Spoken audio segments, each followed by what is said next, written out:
Le texte que vous m'avez demandé de commenter aujourd'hui est un extrait des Fausses confidences de Marivaux.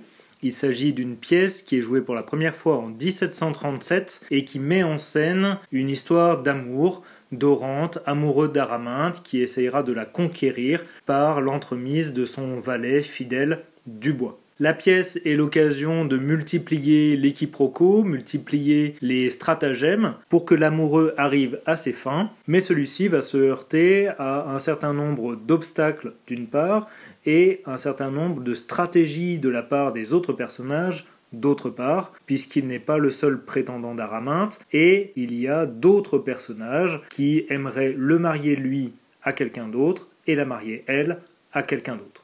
Marivaux profite donc de la pièce pour renouveler l'usage théâtral des stratagèmes, et nous en avons un exemple ici, avec cet extrait de l'acte 2, scène 2, dont je vous propose la lecture. « Madame, je suis votre très humble serviteur. Je viens vous remercier de la bonté que vous avez eue de prendre mon neveu à ma recommandation. Je n'ai pas hésité, comme vous l'avez vu. Je vous rends mille grâces. Ne m'aviez-vous pas dit qu'on vous en offrait un autre ? Oui, monsieur.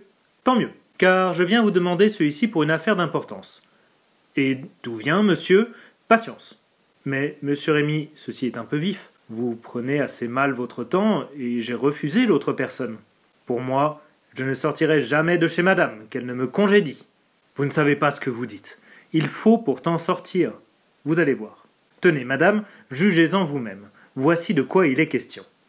Ainsi, dans cette scène, monsieur Rémy suit sa propre stratégie, qui est, en l'occurrence, de marier son neveu, Dorante, au meilleur parti qu'il puisse trouver. À l'acte 1, il avait essayé de marier Dorante à Marton, mais c'était en attendant mieux. Le mieux arrive, il s'agit ici d'une dame de 35 ans, estimable et riche. Simplement, Dorante est parfaitement au courant de la stratégie de monsieur Rémy, alors que ce dernier n'est pas au courant de la stratégie de Dorante. Ce qui place ainsi Dorante en position de supériorité stratégique sur son oncle. Et en ce sens, cette nouvelle dame que monsieur Rémy vient lui proposer pourrait être en réalité un nouveau stratagème permettant à Dorante de se rapprocher d'Araminte. Ainsi, nous pourrons nous poser la question suivante: en quoi la stratégie de monsieur Rémy est-elle intégrée au stratagème de Dorante ? Pour répondre à cette question, je découperai mon texte en 4 parties. Une première de la ligne 1 à 6, dans laquelle nous avons l'arrivée de monsieur Rémy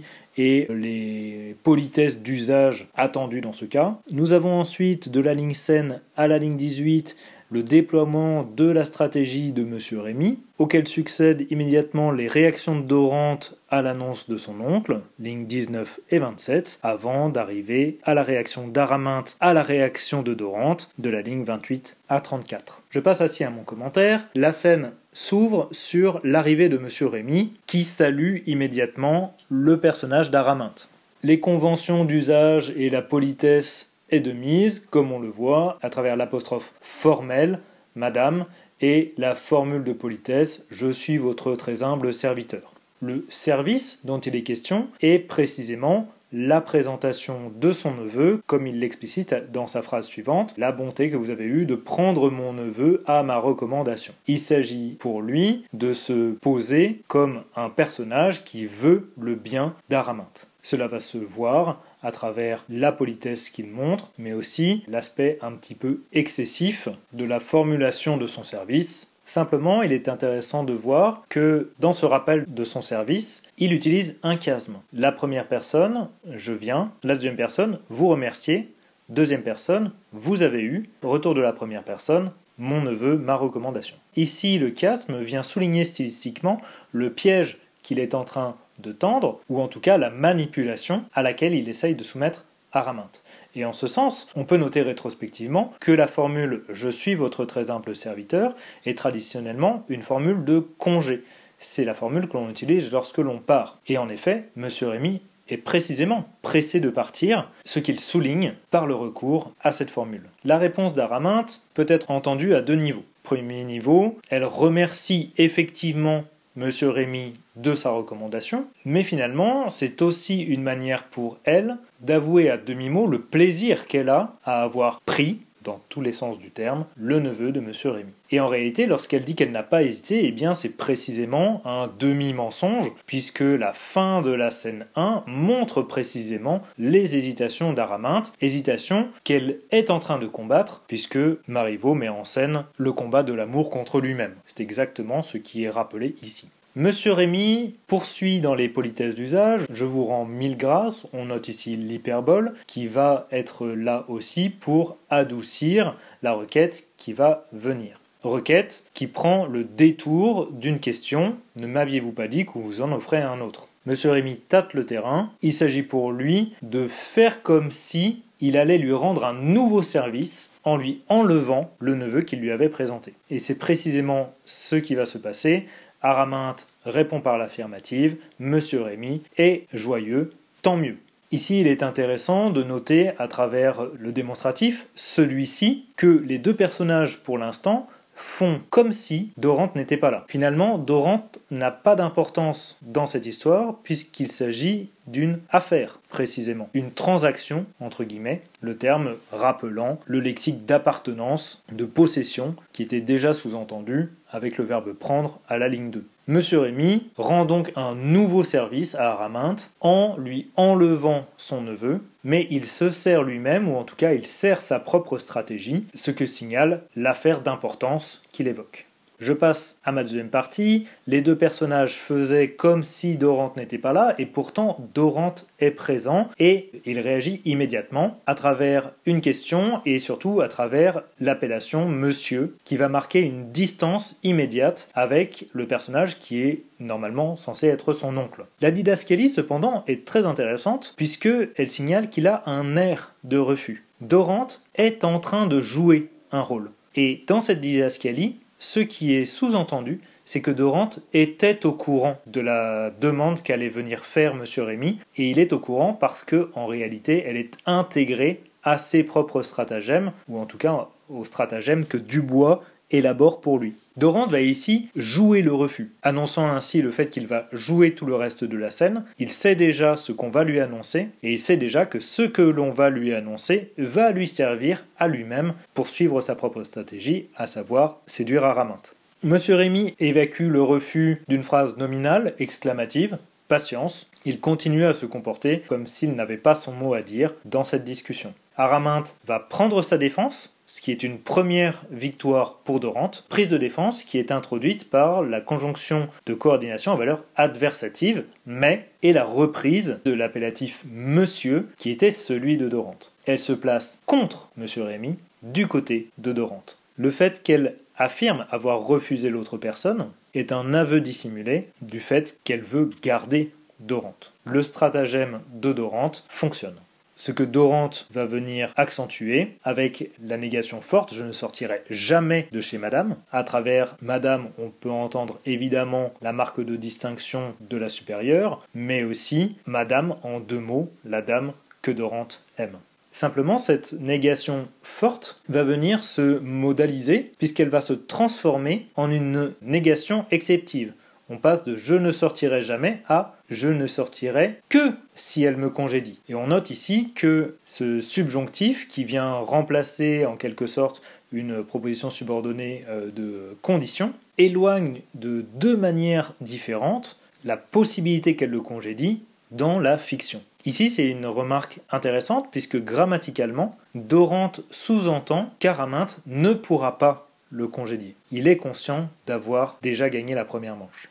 Et c'est ainsi que l'on peut entendre le « pour moi ». Simplement, Monsieur Rémy lui coupe à nouveau la parole, ce que l'on voit avec la didascalie, brusquement. « Vous ne savez pas ce que vous dites ». Il est intéressant de noter ici l'indistinction du pronom. On ne sait pas réellement à qui s'adresse Monsieur Rémy, puisque ce « vous » pourrait être aussi bien un « vous » de politesse, pour l'un ou pour l'autre personnage, Dorante ou Araminte, mais il pourrait tout aussi bien être un « vous » collectif, Dorante et Araminte. Il reprend cependant en concaténation la réplique de Dorante, en la tournant cette fois-ci sous forme affirmative et impérative. Je ne sortirai jamais, il faut pourtant sortir. Il prend Araminte elle-même à témoin, tenez madame, jugez-en vous-même, et expose sa stratégie. On retrouve le champ lexical de la vision, vous allez voir, voici, et le présentatif, voici de quoi. Ici, il va utiliser les ressources du théâtre pour énoncer sa stratégie. Il s'agit toujours pour lui de marier son neveu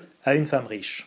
Et c'est bel et bien ce dont il est question. C'est une femme de 35 ans, qu'on dit jolie femme, estimable, de quelques distinctions, qui ne déclare pas son nom, etc. Simplement, il est intéressant de voir que l'immense majorité de la description de cette femme se fait à l'intérieur de subordonnés. Il s'agit ici toujours de subordonner le personnage à la stratégie dans laquelle il est inclus. Deuxième point d'intérêt, dans l'énumération de ces subordonnés, nous en avons une centrale qui est précisément celle qui est importante pour M. Rémy, à savoir qui a 15 000 livres de rente pour le moins. Point d'intérêt qui était déjà présent dans l'adjectif estimable, puisque estimable, c'est que l'on peut estimer, mais aussi bien socialement que moralement que financièrement. Ainsi, l'antéposition de l'adjectif jolie femme joue en quelque sorte sur la persuasion à travers son sens subjectif, alors que estimable, lui, apposé, gagne une valeur objective et va jouer plutôt sur une valeur de conviction. C'est un discours argumentatif auquel se livre ici M. Rémy. Troisième point d'intérêt, c'est l'indétermination fondamentale de cette femme. On a un indéfini, une dame. Cette dame est l'objet de rumeurs, on dit, et M. Rémy lui-même l'aurait rencontrée, mais ne sait pas véritablement qui elle est, puisqu'elle a envoyé une personne chez lui de sa part. Et ce dernier point va venir mettre en doute la véracité de son information, d'autant que la réponse exigée est très rapide, tantôt, tout de suite, ce qui rentre dans le processus classique de manipulation. Le fait de mettre une clause temporelle proche empêche finalement la réflexion et permet une meilleure manipulation. En réalité, M. Rémy est lui-même tombé dans le panneau. Un panneau qui lui a vraisemblablement été tendu par Dubois dans le cadre de la stratégie de Dorante, séduire Araminte. Le fait que M. Rémy soit pressé rappelle alors le ton vif qu'il employait selon Araminte à la ligne 9, et cette étrange formule d'entrée qui est une formule de congé. En réalité, M. Rémy est pressé parce qu'il veut réaliser sa stratégie et cela même lui fait oublier qu'il est lui-même soumis à la stratégie de quelqu'un d'autre, en l'occurrence qu'il est lui-même soumis au stratagème de Dorante. Le fait qu'il soit pressé va se manifester par la fin de sa réplique avec l'énumération des questions à valeur rhétorique, cela est-il net, qu'y a-t-il à consulter là-dessus, ai-je tort, et le rappel de cette clause temporelle, dans 2 heures, il faut être logis, avec le retour de ce verbe falloir, avec lequel il ouvrait et il ferme désormais sa tirade. Araminte, prise à partie et prise en défaut, va répliquer froidement, c'est à lui de répondre. Ici, la didascalie souligne qu'Araminte est parfaitement au courant que Dorante l'aime, ça lui a été confié par Dubois, et face à cette situation, elle attend de voir sa réaction autant que M. Rémy. C'est ce qui me permet de passer à ma 3e partie où nous aurons précisément la réaction de Dorante qui est pressée par M. Rémy, comme on le voit avec l'exclamation et les 2 interrogations. Eh bien, à quoi pense-t-il donc ? Viendrez-vous. Ici, il est intéressant de voir qu'on a une transition entre le « il » et le « vous ». Monsieur Rémy qui faisait comme si Dorante n'existait pas ou n'était pas là depuis le début de la scène, l'inclut précisément parce qu'il a besoin de sa réponse. Cette réponse est négative et on retrouve toujours l'appellation monsieur qui tient à distance son oncle. La négation initiale, non, est répétée par la négation syntaxique totale, je ne suis pas dans cette disposition-là. Monsieur Rémy manifeste son incrédulité à travers l'exclamation « à travers les interrogations « quoi » et la répétition de « entendez-vous ». On retrouve ici l'objectif central de la stratégie de Monsieur Rémy, elle a 15 000 livres de rente, ce qu'il répète exactement de sa tirade précédente. La proposition subordonnée centrale est ici extraite de la tirade pour rappeler l'intérêt de l'affaire. La réponse de Dorante est cette fois-ci affirmative, ce qui va créer un contraste. Simplement, ici, il répond non plus à la question « viendrez-vous », mais à la question « entendez-vous ». Entendre étant utilisé ici en sileps, c'est à la fois entendre effectivement par le biais de ses oreilles, mais c'est aussi comprendre. Oui, j'ai entendu, et oui, j'ai compris. Il répond ainsi à la répétition du verbe entendre, simplement par le biais de la conjonction de coordination à valeur adversative, il va s'inscrire en opposition à ce que lui propose M. Rémy, opposition qui va se renforcer par l'usage d'une hyperbole, 20 fois davantage. Hyperbole qui est rejetée comme fictive par le biais du subjonctif en utel, et par la triple négation « je ne l'épouserai pas, nous ne serions heureux, ni l'un ni l'autre ». Triple négation à laquelle vont s'opposer une double affirmation « j'ai le cœur pris, j'aime ailleurs ». En réalité, il va repousser la proposition de M. Rémy tout en avouant à demi-mot son amour pour Araminthe, lui-même sachant qu'elle est au courant puisqu'elle a été prévenue par Dubois.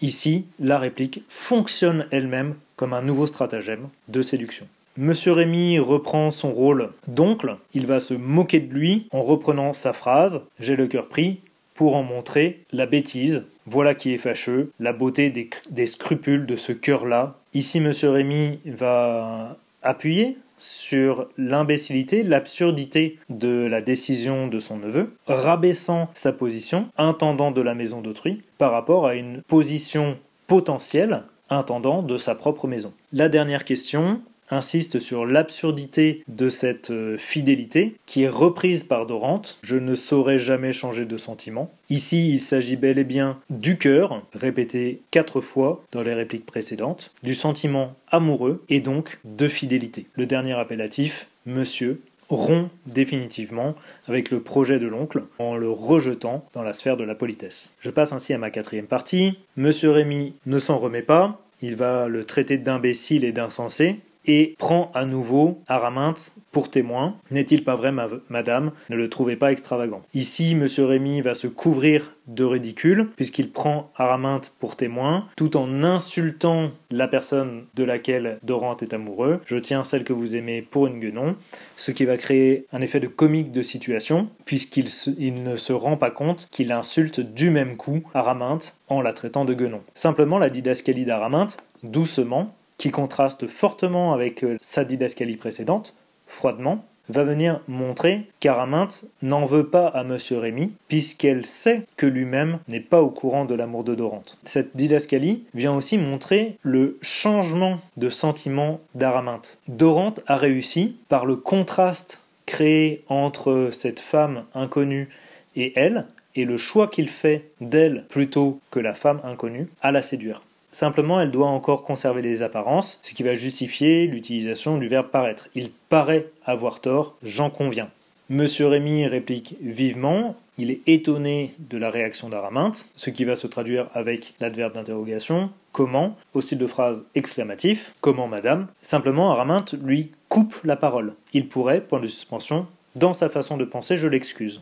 Ici, de la même manière que Dorante avait avoué à demi-mot son amour, elle-même, à son tour, avoue à demi-mot son amour. Dans sa façon de penser, je l'excuse. Traduction, j'excuse son amour. Simplement, Araminthe doit encore lutter avec son propre sentiment. Par le stratagème de Dorante, elle en est arrivée à accepter cet amour. Simplement, elle doit encore accepter son propre amour pour lui. Ce qui va se traduire par l'adverbe adversatif pourtant et le fait qu'elle se comporte toujours en tant que maîtresse à travers l'impératif, tâchez, et ce conseil d'éloignement. Tâchez de vaincre votre penchant. Simplement, la séduction a fait son œuvre. Tâchez de vaincre son penchant si vous le pouvez, je sais bien que cela est difficile. Ici, Araminthe est pleinement rentrée dans un processus par lequel elle va finir par tomber véritablement amoureuse de Dorante, celui-ci achevant le stratagème par cette ultime hyperbole « Mon amour m'est plus cher que ma vie ». En quoi la stratégie de M. Rémy est-elle intégrée au stratagème de Dorante? Alors nous avons vu tout d'abord qu'il s'agissait d'une scène d'explicitation de la stratégie de M. Rémy. Il s'agit pour lui de marier son neveu à une femme riche, n'importe laquelle. C'était Marton au début de la pièce, ici c'est une femme dont il ne se souvient même pas d'avoir vue, et en l'occurrence qu'il n'a jamais vue puisque c'est un stratagème. Ce dernier point étant montré par l'indétermination fondamentale de cette femme, la description qu'il en fait, appuyant sur cette stratégie, mais signalant en même temps que cette femme n'existe peut-être pas. Ici, il s'agit bel et bien d'un stratagème monté vraisemblablement par Dubois, mais qui est intégré au stratagème de Dorante, ou en tout cas à sa stratégie, ce que l'on peut voir précisément dans la didascalie de Dorante, d'un air de refus. En l'occurrence, ce stratagème devient finalement un prétexte pour avouer son amour à Araminthe, qui ne le connaissait pour l'instant que de Dubois. Ce stratagème va viser finalement à intensifier la valeur de son amour par la comparaison à cette femme fictive et les hyperboles qui entourent sa position. Ce stratagème vise aussi à susciter l'amour d'Araminthe par la mise en place d'un triangle amoureux fictif censé montrer à Araminthe que Dorante peut être désirable, et ce stratagème est particulièrement efficace, comme le montre la progression dans les didascalies d'Araminthe. En définitive, la stratégie de M. Rémy est bel et bien intégrée au stratagème de Dorante, non seulement dans une dimension dramatique, puisque ça va créer entre autres un comique de situation, mais aussi dans un intérêt dramaturgique, puisque par ce biais-là, Marivaux met finalement en scène la lutte de l'amour contre lui-même. Je passe ainsi à la question de grammaire. Vous m'avez demandé d'étudier la construction de la négation dans les répliques lignes 21 à 26. Pour ce qui est de la construction de la négation, il faudrait distinguer les constructions de négation syntaxiques qui s'articulent autour d'un verbe et les constructions de négation lexicale qui procèdent la plupart du temps par adjonction d'un préfixe. En l'occurrence, dans notre extrait, nous n'avons aucune négation lexicale. Les trois occurrences de négation sont toutes syntaxiques, mais ne sont pas construites sur le même modèle. Le premier cas que l'on rencontre, je ne l'épouserai pas, est le cas le plus simple. Nous avons ici une négation bitensive totale qui fonctionne avec un discordantiel ne qui précède le verbe conjugué épouser, lui-même suivi du forclusif pas. Il s'agit du cas le plus simple et le plus classique.